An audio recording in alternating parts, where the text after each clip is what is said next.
कमाल तदफीन है ये। श्रीनगर में जैसे ही ख़बर मिली कि सैयद अली गिलानी का इंतकाल हो गया है तो सबसे पहले भारतीय इंतज़ामिया हरकत में आई। हर चौक में बख्तरबंद गाड़ियाँ, खारदार तारें। हैदरपुरा जो अली गिलानी का इलाका था जहाँ उनका घर है, वहाँ की हर गली मुसल्लह फ़ौजियों और पुलिस से भर गई और ड्रोन और हेलीकॉप्टर श्रीनगर की फ़ज़ाओं में मंडलाने लगे। कोई श्रीनगर से बाहर ना जाए या श्रीनगर में दाखिल ना हो। पूरी रियासत में कर्फ्यू लगा दिया गया, लेकिन उसके बावजूद भी इनसिक्योरिटी बढ़ती चली गई। उसका सबूत ये है कि तदफीन का वक्त अली गिलानी के वर्सा ने सुबह 10 बजे मुकर्रर किया था, इस खुशफहमी में कि उनके जो दूर दराज वाले रिश्तेदार हैं वो वक्त पे पहुंच के नमाज जनाजा में शिरकत कर सकेंगे। लेकिन खौफज़दा इंतज़ामिया खौफ के खे से ज़्यादा खौफज़दा निकली। रात 3 बजे वो लोग घर में घुसे, जबरन मैयत को उठाया और हैदरपुरा की एक मकामी मस्जिद के सहन में इस मैयत की तदफीन कर दी गई। कोई रिश्तेदार मौजूद नहीं था।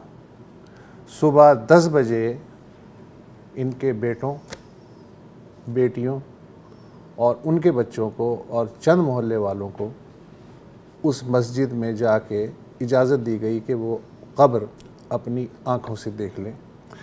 अली गिलानी इस लिहाज से ज़्यादा खुशकिस्मत हैं कि मकबूल भट्ट तहरीक आज़ादी के रहनुमा और अफजल गुरु, उन्हें तो तिहाड़ जेल में दफन किया गया फ़ौजियों के साए में, संगीनों के साए में। अली गिलानी की हसरत थी कि उन्हें श्रीनगर के शोहदा कब्रिस्तान में दफन किया जाए, लेकिन कम अज़ कम उनकी कब्र का पता है। मगर अफजल गुरु और मकबूल भट्ट कहाँ दफन हैं किसी को नहीं मालूम। उनकी 2 खाली कब्रें आज भी श्रीनगर के शोहदा कब्रिस्तान में, मैं बशमत दीद देख के आया था 2009 में, वो खाली पड़ी हैं कि एक दिन आएगा कि इन दोनों की मैयतों के बाक़ियात श्रीनगर में ला के इन कब्रों में दफन किए जाएंगे। क्या तदफीन है। बहुत बातें की जा रही हैं, ज़ाहिर है सोशल मीडिया पर मुख्तलिफ बयानात भी आ रहे हैं। एक मैंने पढ़ा था जो बिल्कुल फिट आता है जो अभी आप बात कर रहे हो, वो ये है कि जब नेपोलियन की जंग चल रही थी यूरोप में तो ड्यूक ऑफ वेलिंगटन उसके सख्त मुखालिफ थे और ड्यूक ऑफ वेलिंगटन नेपोलियन के बारे में कहा कि मैदान जंग पर इसकी मौजूदगी, सिर्फ इसका मौजूद होना 40,000 फौजियों के बराबर है। तो आप सोचें कि एक 92 साल की शख्स की मैयत से इतना आपको डर लगता है कि आपको तमाम स्टेट मशीनरी मोबिलाइज करनी हो, तो मैदान जंग पर इसकी क्या अहमियत होगी। और अब तक राब्ते जो हैं वो मुनक़ता हैं, इंटरनेट और मवासलाती राब्ते। कर्फ्यू अब तक लगा हुआ है। पाकिस्तान ने ज़ाहिर एक दिन के शोक का, ऑफिशियल शोक का ऐलान किया है। परचम जो है आज रात 12 बजे तक सुरनगू रहेगा। और पाकिस्तान ने जो तदफीन में रुकावटें डाली, वहाँ की इंतज़ामिया ने उसकी मज़म्मत की है। आज पूरा दिन आप सुनते रहे होंगे कि 92 बरस पहले अली गिलानी 1929 में शुमाली कश्मीर का इलाका है बांदीपुरा, वहाँ पैदा हुए थे। लाहौर के ओरिएंटल कॉलेज से आपने ग्रेजुएशन किया और उसी ज़माने में मौलाना मौदूदी और जमात इस्लामी के नज़रियात जो हैं उनसे मुतासिर होना शुरू हुए।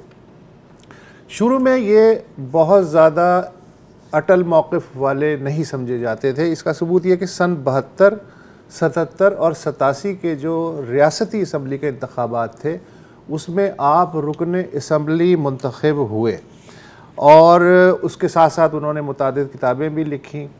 असीरी के 10 साल उन्होंने जेलों में काटे और आखिरी जो 11 साल हैं वो घर में नज़रबंद रहे। जब इंतकाल हुआ तब भी हालत नज़रबंदी में हुआ। उनके नाक़दीन अक्सर उनसे एक बुनियादी सवाल करते थे कि जनाब, अगर आप पाकिस्तान से कश्मीर के इल्हाक के इतने बड़े वकील हैं, तो आपने हिंदुस्तान के आइन के तहत हर बार इंतखाबात में 3 बार इंतखाबात में हिस्सा क्यों लिया? तो अली गिलानी इसका जवाब ये देते थे कि इंतखाबात में शामिल होना उस ज़माने में हमारी मजबूरी थी, क्योंकि मकामी सतह पे अवाम को बुनियादी सहूलतें मैसर नहीं थी, और हमारा ये ख्याल था कि जमहूरी तौर पे असम्बली में कश्मीर के तनाज़ा उठाते रहेंगे, जैसे स्कॉटलैंड वाले अपनी आज़ादी की बातें करते रहते हैं। मगर फिर हमें रफ्ता रफ्ता एहसास हुआ कि भारत कश्मीर के मामले में जमहूरी अमल पे यकीन नहीं रखता, बल्कि उसकी नज़र सिर्फ़ और सिर्फ हमारी ज़मीन पे है। भारत को ना हमारी सियासी जद्दोजहद पसंद है और ना आज़ादी की मुसल्लह जद्दोजहद पसंद है। चुनाचे अब ये कौम एक नौ आबादियाती ताकत से नबर्द आज़मा है। हम आगे बढ़ेंगे तो ज़ाहिर है खून बहेगा, कुर्बानियाँ देनी पड़ेंगी, लेकिन अगर हम पीछे हटे तो हमें और ज़्यादा कुर्बानियाँ देनी पड़ेंगी। ये उनका एक कोट है। अच्छा, गिलानी का पासपोर्ट जो था 1981 से ज़ब्त था, लिहाजा वो कभी भी अपने इलाज के लिए बाहर नहीं जा सके। गद्दारी के ज़ाहिर है कई मुकदमा जो हैं वो ज़ेर इल्तवा थे, और आखिरी जो मुकदमा था वो गैर कानूनी गैर मुल्की करेंसी की अपनी तहवील में रखने का था, जो अब भी वो मौजूद है, वो खारिज नहीं हुआ है। अच्छा, 90 की दिहाई में कश्मीर में सिर्फ गिलानी होते थे कि जो हड़ताल की जब भी कॉल देते थे तो हर बार वादी बंद हो जाती थी, और इनके मुखालफिन इन्हें कहते थे ये हड़ताली बाबा हैं बेसिकली ना। अच्छा, परवेज़ मुशर्रफ से इनके जो ताल्लुकात थे वो बड़े नरम गर्म से थे। हाँ। इसलिए कि परवेज़ मुशर्रफ ने जब 4 नुकाती फार्मूला पेश किया था कि जी यूनाइटेड नेशन की जो करारदादें हैं उससे बाहर भी हम काम कर सकते हैं, एक विंडो खोल सकते हैं, तो अली गिलानी ने ज़ाहिर है उसे मुस्तरद कर दिया। अच्छा, परवेज़ मुशर्रफ जो हैं उन्होंने एक महफिल में कहा कि ए जड़ा बाबा है इनू ए भी नहीं पता कि टैक्टिकल रिट्रीट का मतलब की होंदा है। ये परवेज़ मुशर्रफ के अल्फाज हैं। लेकिन वो हमें आखिरी वक्त तक गिलानी का मौक़िफ़ ये था कि पाकिस्तानी हुक्मरान जो हैं कश्मीरियों से पूछे बग़ैर जो बुनियादी है मसला उसमें अपने मौक़िफ़ में तब्दीली कैसे कर सकते हैं। अच्छा, ये मैं बता चुका हूँ कि गिलानी ने कितना अरसा जेलों में गुजारा। फिर 2019 में जब आर्टिकल 370 और 35A मनसूख किया गया तो उसके बाद उस वक्त भी हालत नज़रबंदी में थे, लेकिन पिछले साल उन्होंने ख़राबी सेहत की बुनियाद पे अमली सियासत से रिटायरमेंट का ऐलान कर दिया। ज़ाहिर है 90 से ऊपर उनकी उम्र हो गई थी। अलबत्ता ये ज़रूर कहा उन्होंने अपने ख़त में कि मैं आखिरी सांस तक कश्मीर की आज़ादी के लिए लड़ता रहूँगा, और 2019 में ही कश्मीर में जो जमात इस्लामी है उसको कलअदम करार दे दिया गया था। महबूबा मुफ्ती, अब देखना ये होता है कि दोस्त तो उनके बारे में कुछ कह रहे हैं जो नहीं कह रहे हैं, लेकिन जो उनके हरीफ हैं वो क्या कह रहे हैं। महबूबा मुफ्ती ने ट्वीट किया कि अगरचे हम उनकी बहुत सी बातों से इख्तलाफ रखते थे मगर वो मुकम्मल पैर जमा के अपने उसूलों और मौक़िफ़ पे डटे रहे। अल्लाह ताला उन्हें जन्नतुल फिरदौस में जगह दे।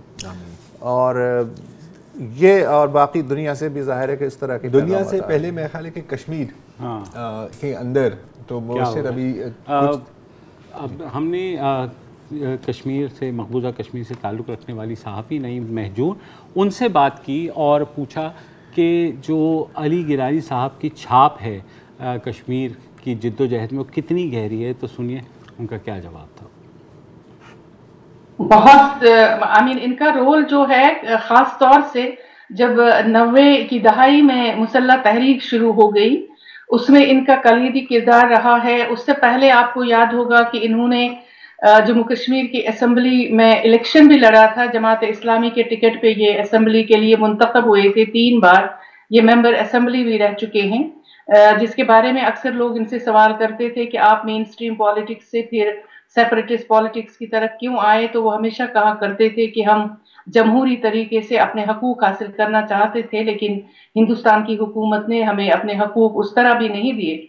इसलिए फिर जब मुसल्लह तहरीक शुरू हुई तो और तहरीक तहरीक हुर्रियत कायम हुई, जिसमें सारी जमातें जो साथ जमा हो गई, तो उसके सरबराह भी बने। तो उसके बाद इनका बहुत अहम रोल रहा, कलीदी किरदार रहा कि जो भी उस वक्त से फिर आज़ादी पसंद जमातों की जो एक सोच थी, एक पॉलिसी थी, एक स्ट्रेटजी थी, उसमें गिलानी साहब ने काफी अहम रोल अदा किया। हालांकि बहुत सारे डिफरेंसेस भी रहे, बहुत सारे ग्रुप्स के बीच में और जमात इस्लामी के बीच में भी इनके साथ कोई इख्तिलाफात पैदा हुए, उससे ये अलग भी हुए इसकी वजह से, या JK-LF के साथ भी कुछ इनके इख्तिलाफात थे।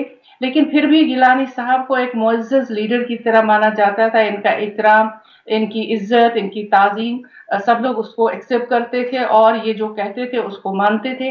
इसीलिए आपने देखा होगा कि ये बहुत इनकी जो इनका जो असर रसूख था, इनका इन्फ्लुएंस था, वो हर एक पे था और हर एक इनको एक्सेप्ट करता था।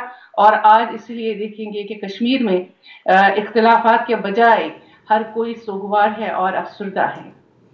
मैंने नईमा से ये भी पूछा कि अब क्योंकि वो नहीं रहे, तो किस हद तक ये जो है लॉस है कश्मीरी स्ट्रगल के लिए जो अभी भी वहाँ जारी है?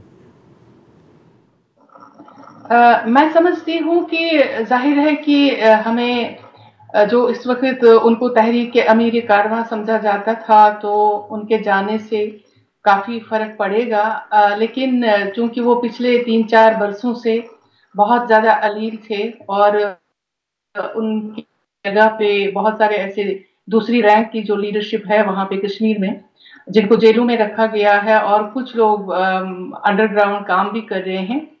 तो नुकसान तो होगा, लेकिन जाहिर है टाइमली अभी सब लोग इस सदमे में हैं। लेकिन मुझे लगता है कि इस तरह के सेटबैक्स पहले भी कश्मीर की तहरीक में बहुत आए हैं, लेकिन तहरीक कभी बंद नहीं हुई, तहरीक कभी खत्म नहीं हुई।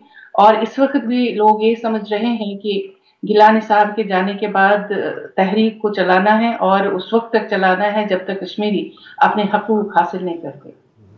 तहरीक जो अच्छा, है जैसे वैसे ही हम बोल रहे थे ना अभी कि धीरे धीरे समझ आई कि नहीं जी, हम ना सिस्टम के अंदर हम ये एक्सेप्ट कर सकते हैं, ना सिस्टम के बाहर, मतलब एक्सेप्ट ही नहीं कर सकते। और यही वजह है शायद कि 2003 में जब हुर्रियत कॉन्फ्रेंस में एक स्प्लिट हुआ था, खला पैदा हुई थी, क्योंकि ये साइड पर चले गए थे, चाह रहे थे कि पाकिस्तान के साथ मिल जाए, और दूसरों का मौक़िफ़ था कि आप भारत की हुकूमत के साथ कॉन्वर्सेशन करें, डायलॉग करें। जाहिर है कि उसके बाद जो कुछ हुआ है उसने सच साबित किया है जो गिलानी साहब का पर्सपेक्टिव था।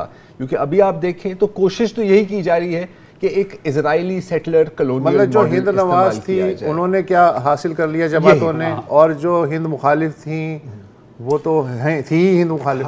अच्छा, प्रैक्टिकली अगर भारत की हुकूमत ने थोड़ा सा इस पर किया होता, अगर वो वाकई करना चाहते, तो कम से कम जो उनकी प्रो जमातें थी उनको थोड़ा सा, लेकिन आज जो हुकूमत भारत ने काम किया है वो कमाल किया, वो तो शायद वाजे कर दिया ना। एक बार फिर एक वक्फा ले लेते हैं, वक्फे के बाद वापस आते हैं।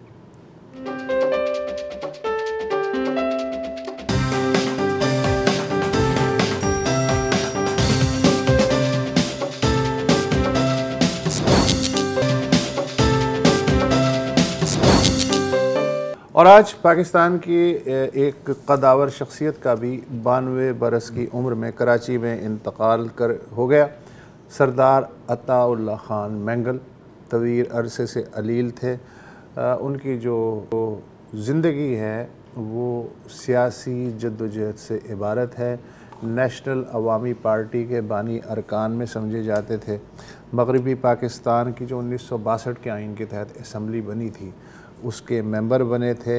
एक्चुअली ये प्योर कबायली सरदार थे, लेकिन गौस बख्श बिजंजो इन्हें आहिस्ता आहिस्ता सियासत में, एक्टिव सियासत में लाए। फिर ये हुआ कि जब 1 यूनिट टूटा और बलूचिस्तान को सूबाई दर्जा मिला और 70 के इलेक्शन के नतीजे में जो नताइज आया उसके मुताबिक सरदार गौस बख्श बिजंजो बलूचिस्तान के पहले सिविलियन गवर्नर और सरदार अताउल्लाह खान मैंगल पहले मुंतखब वज़ीर आला बने। लेकिन ये हुकूमत 9 महीने ही चल पाई। फरवरी 73 में जुल्फ़िकार अली भुट्टो की वफाकी हुकूमत ने इसे बरतरफ कर दिया था और फिर ज़ाहिर है वो जो जैसा कि होता है गद्दारी के जो केसेस हैं वो बनाए गए। हैदराबाद साजिश केस पाकिस्तान की तारीख़ की किताबों में महफूज है। ज़िया दौर में अचानक से गद्दारी का केस ख़त्म हो गया, जैसा कि होता है, और जो हैदराबाद ट्रिब्यूनल था वो भी टूट गया। तो उसके बाद सरदार अताउल्लाह खां मैंगल लंदन चले गए और फिर 96 में वापस आए और फिर बलूचिस्तान नेशनल पार्टी उसकी बुनियाद रखी। मुशर्रफ दौर में जो छोटी कौमियतों का इत्तेहाद था पूनम, उसके गर्दिशी सरबराह भी रहे और फिर बाद में सियासत में कभी आते थे कभी नहीं आते थे।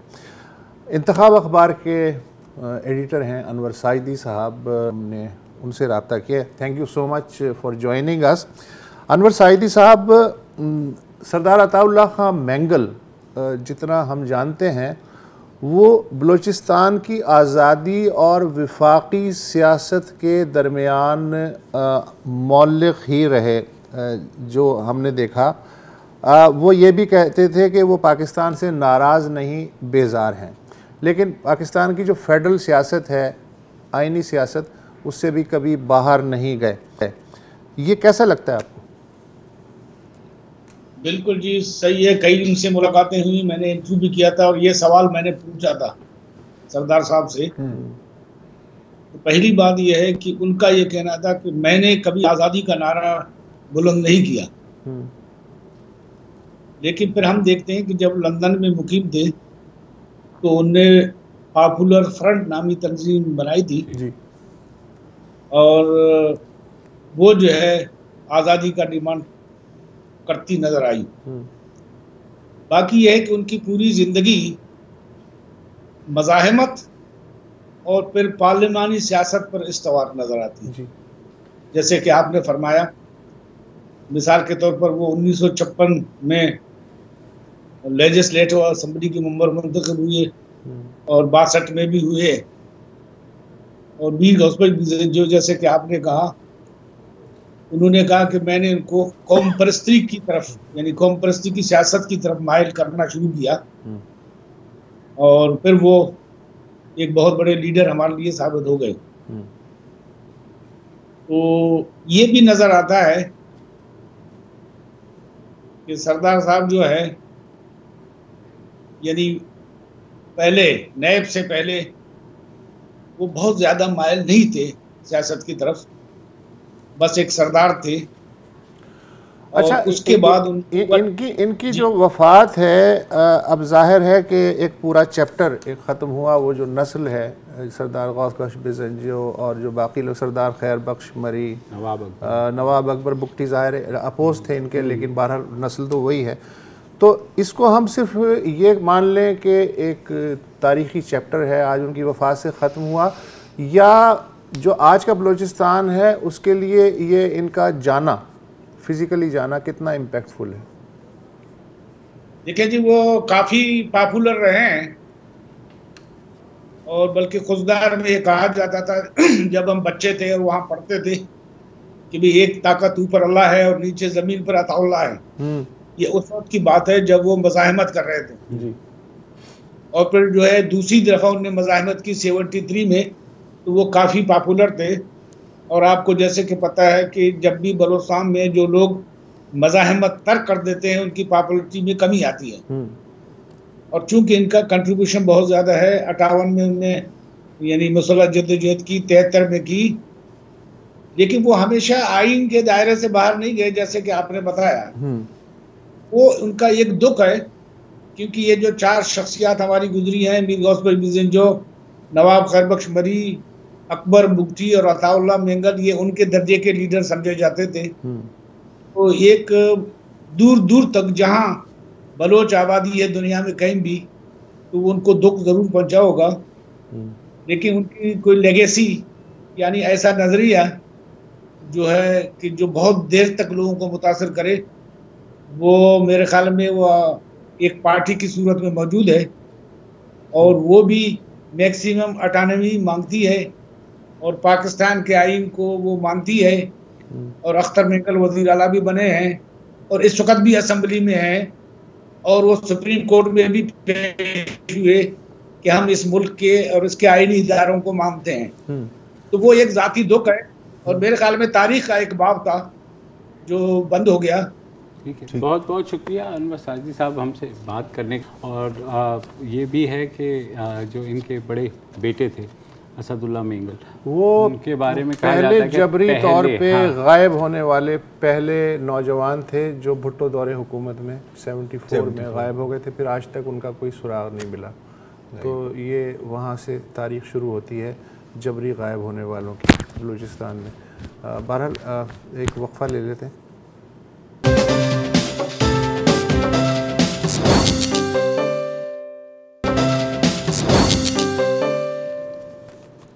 Welcome back. और नूर मुक़द्दम केस जिसने गुज़िश्ता माह से लेके अब तक इसको 40 दिन से ज़्यादा हो चुके हैं और अभी तक पुलिस ने चालान जो है वो पेश नहीं किया है। बहुत शुरू में लोगों का इंटरेस्ट था और ये डिमांड भी थी कि ये केस जल्द से जल्द अपने इख्तिताम की तरफ पहुँचे, यानी मुलजिम जो है ज़ाहिर जाफ़र उसको सज़ा सुनाई जाए और स्विफ्ट जस्टिस हो। मगर जैसे हमारे यहाँ होता है, पुलिस ने अभी तक चालान पेश नहीं किया है। गो के एज़ पर लॉ उनको 17 रोज़ में ही वो चालान पेश कर देना चाहिए था। क्या कोई नई डेवलपमेंट्स हुई हैं? पुलिस क्यों नहीं कर रही है और कब करेगी? हमारे साथ मौजूद हैं इस्लामाबाद में हमारे क्राइम डॉन अखबार के मुनव्वर अजीम। तो मुनव्वर, ये केस में जो डिले आ रहा है वो किस वजह से है? सर, ये जिस तरह आपने कहा कि CRPC 173 के तहत चालान जमा होता है और जब जो भी मुलजिम होता है, एक्यूज़ होता है, वो जब जेल भेज दिया जाता है, जुडिशल रिमांड लिया जाता है, उसके 17 दिन के अंदर चालान जमा करवाया जाता है, आइदर कंप्लीट और इनकम्प्लीट। लेकिन पुलिस ने अब तक इस पर इनकम्प्लीट और कंप्लीट चालान जमा नहीं करवाया। अभी आपके प्रोग्राम में आने से घंटा 1.5 घंटे पहले मेरी IO साहब है इसके, अब्दुल सत्तार साहब, उनसे बात हुई है, उनसे उन्होंने कन्फर्मेशन ली है। उन्होंने कहा कि चालान कंप्लीट हो गया है और अभी हम उसको चेक कर रहे हैं। चालान चेक किया जाता है कि उस पर कोई एरर है, कोई गलती तो नहीं है, तो उसको रिमूव किया जाता है। तो उन्होंने अभी कहा कि कोर्ट में चालान जमा नहीं हुआ है, बन गया है और उसको हम अभी चेक कर रहे हैं। तो ये अभी पता नहीं 1 दिन लेता है, 2 दिन लेता है कोर्ट में पहुंचने के लिए, इसका भी कोई आइडिया नहीं। इसका प्रोसीजर ये होता है कि इन्वेस्टिगेशन ऑफिसर चालान बनाता है, जबकि बनाना चाहिए अकॉर्डिंग टू लॉ SHO को, लेकिन IO बनाता है, IO बना के SHO को देता है, SHO उसको पढ़ के चेक करके उसको साइन करता है, फिर वो SDPO के पास भेजता है, सब डिविजनल पुलिस ऑफिसर को। वो उसको पढ़ के चेक करता है, उसको साइन करता है, फिर ये भेजता है। अब इस्लामाबाद में भी डिस्ट्रिक्ट अटॉर्नी आ गए हैं, उनको भेजता है, वो उसको चेक करते हैं। अगर कोई इस पर एतराज़ होगी, गलती हो तो वो दोबारा रिटर्न कर देते हैं, और अगर उसमें कोई गलती नहीं तो वो आगे हेलमंद होता है कोर्ट में एक, उसको फॉरवर्ड करते हैं और हेलमंद जो है वो फिर कोर्ट में ट्रायल के लिए उसको लगा देता है। ये प्रोसीजर कुछ नहीं हो तो सर, अगर इसको प्रॉपरली रीड भी किया जाए, क्योंकि बहुत ही क्रिटिकल केस है और एक बहुत ही हाई प्रोफाइल केस है, तो कम से कम हर बंदे के पास ये एक दिन रुकना चाहिए, क्योंकि उसको बिल्कुल बारीक बीनी से इसको पढ़ना चाहिए, उनकी जिम्मेदारी है उसकी। तो वो मेरे ख्याल से जिस तरह उन्होंने IO साहब ने कहा है कि अभी बना लिया और अभी वेरीफाई किया, उसको चेक किया जा रहा है। वो चेक करने में कितने दिन लगते हैं और वो कोर्ट में कितने पहुंचता है, ये अब डिपेंड करते हैं अफसरान के ऊपर। मुनव्वर, जो तफसीलात अभी तक सामने आ रही हैं और चालान के आप कुछ प्रीवी भी हैं, तो क्या वाक़यात उसी तरह हुए? क्योंकि बहुत स्कैटर्ड वे में रिपोर्ट हुआ कि एक्चुअली हुआ क्या।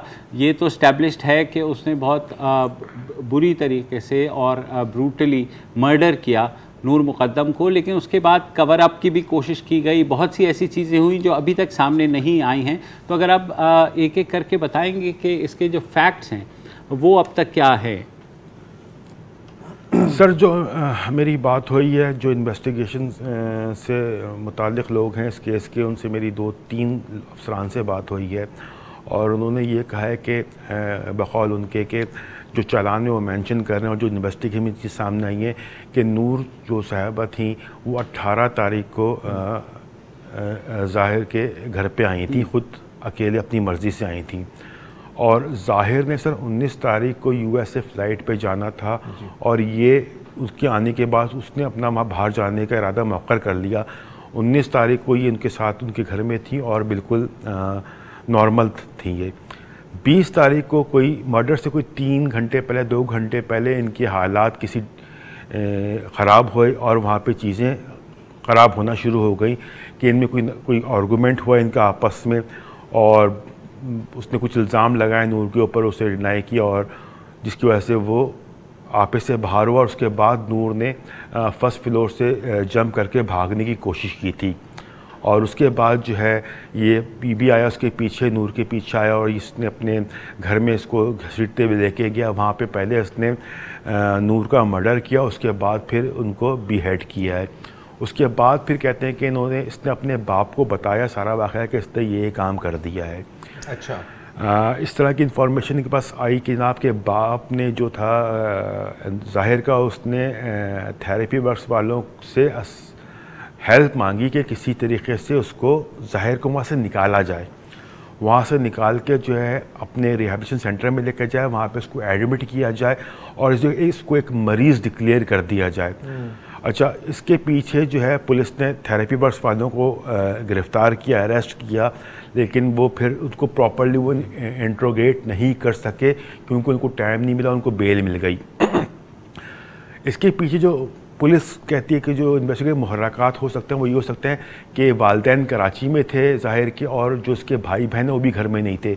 अगर वो वहाँ से उसको निकाल लेने में कामयाब हो जाते हैं और उसको निकालने के लिए जो है सर थेरेपी वर्क्स वाले आए थे तो उनको घर लॉक मिला था, वो सीढ़ी लाए और सीढ़ी ला के फिर वो बालकनी से कहते हैं फर्स्ट फ्लोर पे गए और क्योंकि ज़ाहिर ने मर्डर कर दिया था वो भी थोड़ा बहुत परेशान होगा तो वो देख के घबरा गया। उसने जब लोगों ने इनको थेरेपी वर्क्स को अंदर घुसते हुए देखा तो वहाँ पे शोर क्रिएट हुआ, उन्होंने पुलिस को बताया जिसकी वजह से थेरेपी वर्क्स वालों को तो टाइम नहीं मिला कि वो उसको रेस्क्यू करके वहाँ से निकाल सके और वहाँ पे फिर वो जो एक ही बंदा अंदर गया था जिसमें फिर उनकी आपस में लड़ाई झगड़ा हुआ और उसने बुरी तरह से ज़ख्मी कर दिया उसको।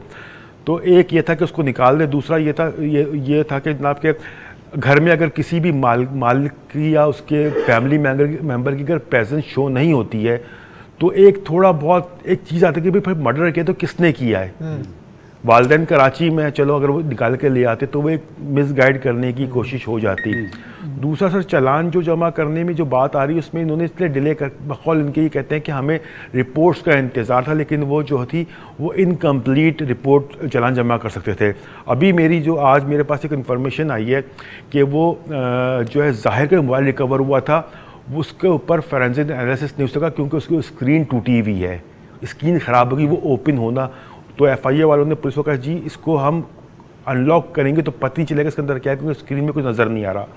तो अभी पुलिस जो है ये मुझे IO साहब ने कंफर्म किया है कि जी ख़राब है, डैमेज, जब हम कोर्ट के ऊपर कोर्ट में जाएंगे इजाज़त लेके इसको रिपेयर करेंगे। अब बात यहाँ पे ये आ रही है, जो मेरी अफसरान से बात हुई है कुछ वो कह रहे हैं कि हमें अभी तक ये कंफर्म नहीं सका कि ये जो मोबाइल था ये रिकवरी से पहले डैमेज था, ये रिकवरी होने के बाद डैमेज हुआ है। उन्होंने कहा कि हम ये अभी जो केस फाइल होती है इसको स्टडी करके देखेंगे, अगर मोबाइल डैमेज था तो ज़रूरी केस फाइल में इसका इंदराज होगा, अगर नहीं होगा तो बात फिर किसी और तरफ चले जाती है तो उसको भी एग्जामिन करेंगे। ये बात किसी और तरफ नहीं जा रही, ये जो आपने अभी बताई है जाहिद के वालिद के बारे में ये तो एक बहुत बड़ी ट्विस्ट है, तो इसके बारे में 2-3 और सवाल आते हैं, पहले एक वक्फा लेते हैं।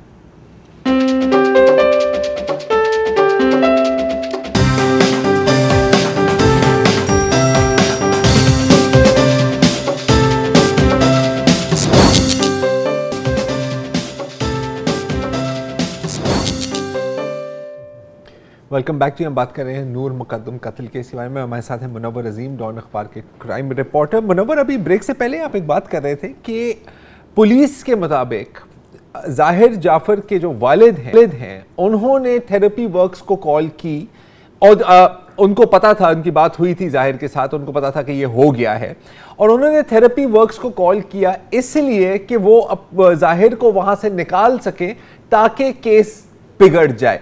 अब मैं थोड़ी सी वजाहत आपसे चाह रहा हूं ऑन एयर कि ये बात आप नहीं कर रहे, ये बात कोई एनोनिमस सोर्स नहीं कर रहा पुलिस के अंदर से, आपकी अपनी स्टोरी में लिखा हुआ है कि ये senior superintendent police SSP doctor Mustafa Tanveer ने ये बात की है, ऐसा ही है?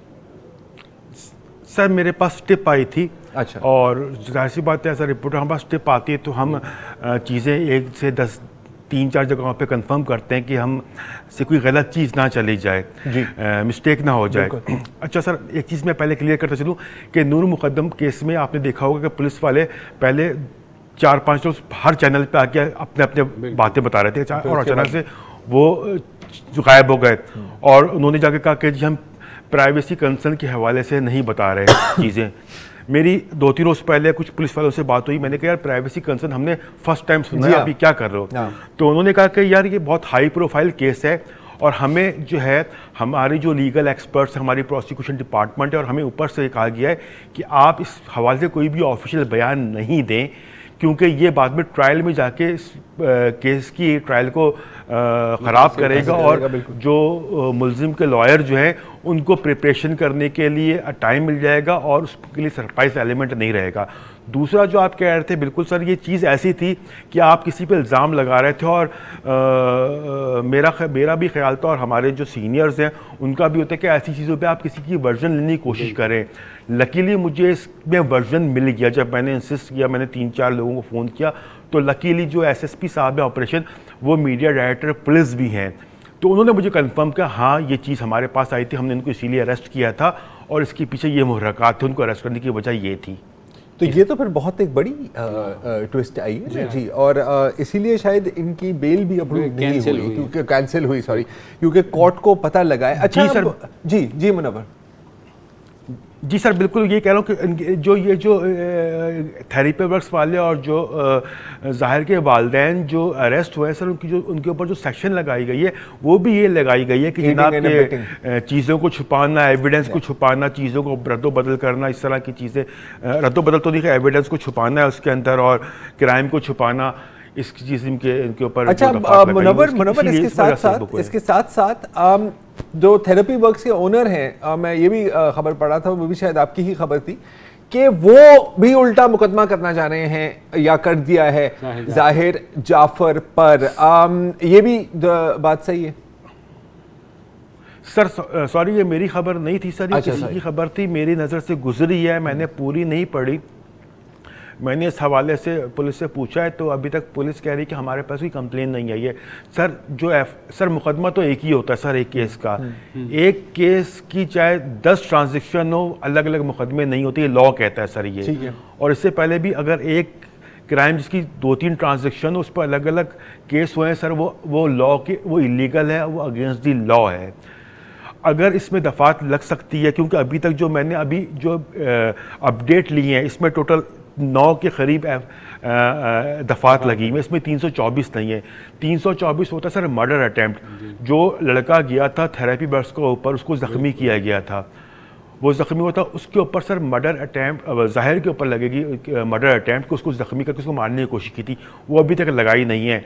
अब वो जो थेरेपी वर्क्स वाले हैं, वो मैंने जो खबर जो मैंने देखी है उसमें उन्होंने कोर्ट में कोई पिटिशन दायर की है कि 324 मतलब मर्डर अटैम्प्ट के ऊपर एक पर्चा दिया जाए। जाहिर सी बात है, लॉ के तहत अलग से तो पर्चा नहीं हो सकता, वो इस जो एफआईआर ऑलरेडी हुई वो उसी में ही सेक्शन ऐड कर दी जाएगी। अगर वो केस सर, मतलब इसमें मुझे नहीं समझता कोर्ट में उनको जाने की जरूरत पेश आई, या अगर पुलिस को सिंपली दरख्वास्त भी देते उनका बंदा तो खत्म ही हुआ है। इसमें एक चीज़ हो सकती है, और जाहिर है कि स्पेकुलेशन है कि आपकी ही खबर की मैं अगर हवाला दे रहा हूँ कि ऑफिशियल का कहना है कि जाहिर के जो वालिद साहब हैं, उन्होंने थेरेपी वर्क्स के एम्प्लॉइज से डायरेक्टली ये बात की।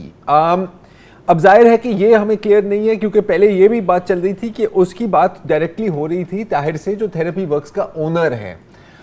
अगर ये बात साबित हो जाए मुनव्वर के ओनर से ये बात हुई थी और उन्होंने ये टीम इसलिए डिप्लॉय की थी, तो क्या केस बनता है फिर थेरेपी वर्क्स वालों पर?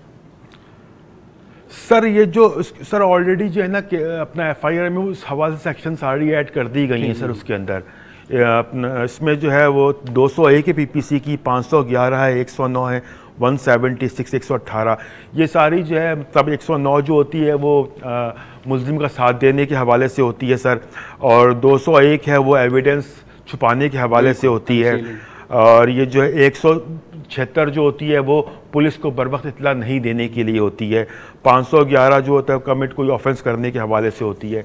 तो सेक्शन तो सर ऑलरेडी लग चुकी है इनके ऊपर।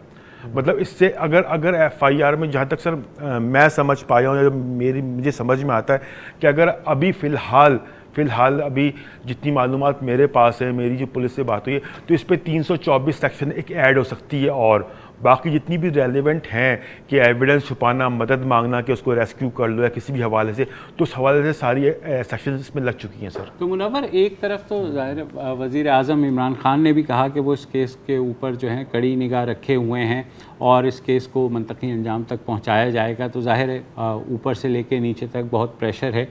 एक तरफ है बहुत बड़ी पार्टी जो कि ज़ाहिर है इस वक्त कोशिश में है कि किसी तरीके से इस केस को या तो डिले कर दिया जाए या जो है उस पे उसको मुतासिर किया जाए, कहीं ना कहीं कोई कास्ट शैडो ऑफ डाउट। तो इस वक्त जो पुलिस है वो चालान डिले करके जो है वो इस वजह से कर रही है कि they want to present a water tight case, ताकि जब इंडाइटमेंट हो तो उसके बाद मुजरिम के पास कोई ऐसा बचने का रास्ता ना हो।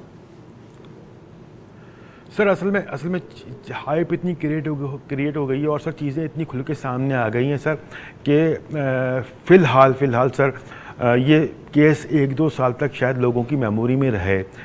1-2 साल में सर मुल्ज़िम को कोई किसी किस्म का फेवर देना सर पॉसिबल नज़र नहीं आता है। मेरी कुछ लीगल एक्सपर्ट से बात हुई थी सर, उन्होंने कहा था कि इतना लंबा डिले करना ना, तो मतलब ये इस पर तो बहुत हाइप क्रिएट हो गई है, लेकिन अगर कोई और मर्डर केस हो उसमें अगर इतना लंबा डिले कर दें, आप चालान जमा ना कराएं, ट्रायल शुरू ना हो, तो अगर बंदा मुल्ज़िम बेल के लिए अप्लाई करे तो शायद थोड़ी बहुत पॉसिबिलिटी होती है शायद उसको बेल मिल जाए डिले की वजह से। ये लीगल एक्सपर्ट्स का कहना है। दूसरा सर मैं आपको मज़े की बात बताऊं कि लॉ के तहत जो है ना SHO इन्वेस्टिगेशन करने का ऑथोराइज होता है और SHO ही चालान बनाता है और SHO ही चालान जमा करवाता है, वो SDPO को भेजता है।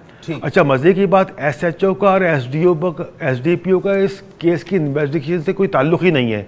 जो इसको चालान करके इसके ऊपर साइन करके वेरीफाई करके भेजेंगे।